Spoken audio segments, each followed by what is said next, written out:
अक्सर हम खीर बनाते रहते हैं। आज की जो चावल की खीर है कुछ ख़ास है। ये हमने लेफ़्ट ओवर राइस से बनाए हैं। तो कैसे, चलो शुरू करते हैं। यहाँ पर मैं 1 लीटर दूध डाल दिया है। अभी ये हाई फ्लेम पे रहेगी जब तक उबाल ना आ जाए।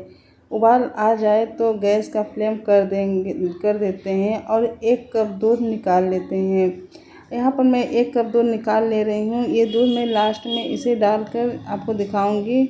अब देखिए, मैं यहाँ पर चाय वाली कप का इस्तेमाल की हूँ दूध निकालने के लिए। अब यहाँ पर मैं 1 कप दूध निकाल ली हूँ। अब इसे मैं थोड़ा पकने दूँगी। यहाँ पर कुछ देर तक पकने पर मैं दूध थोड़ा कम हो गया तो इसमें डाल देंगे 1 कटोरी चावल।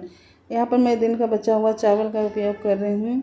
तो इसे हमें यहाँ पर फ्लेम हमें एकदम कम कर देना है, नहीं तो चावल जो है ना वो नीचे लग सकता है। तो खीर हमेशा कम फ्लेम पर ही पकाना है।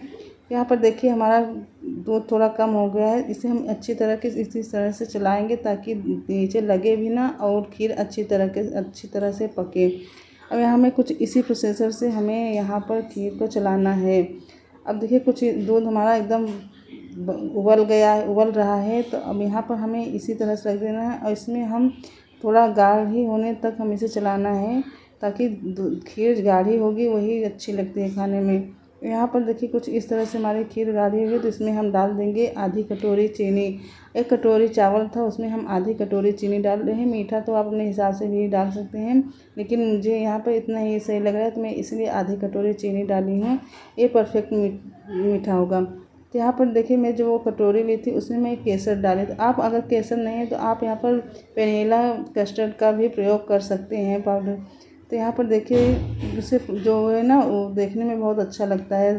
अब यहाँ पर मुझे कुछ इस तरह से इसे पका लेना है। आप चाहो तो इसे ठंडा करके फ्रिज में भी रख सकते हो और तुरंत खा भी सकते हो। यहाँ पर इलायची पाउडर डाल देंगे। मैं यहाँ इलायची कूट के नहीं, ऐसी खड़ी इलायची डाल दी हूँ। अब हमें इसे पकाना है एकदम कम आँच में। इसे हमें कुछ देर तक 10 मिनट तक पकाना है ताकि ये गाढ़ी हो जाए। अब यहाँ पर हमें इसे पकाते, इसमें हम डाल देंगे ड्राई फ्रूट।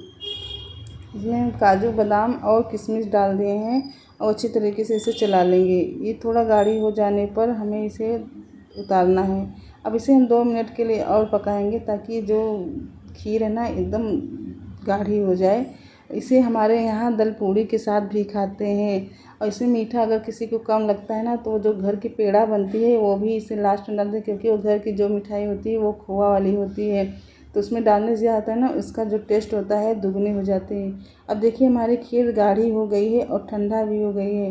कुछ इस तरह से बनके रेडी हो गई है। लग रहा है ना कितना अच्छा खीर। ये दिन का बचा हुआ चावल का खीर है। जो खीर सबकी फेवरेट होती है और पसंद होती है। अब इसे मैं दूसरे बर्तन में ट्रांसफ़र कर लूँगी।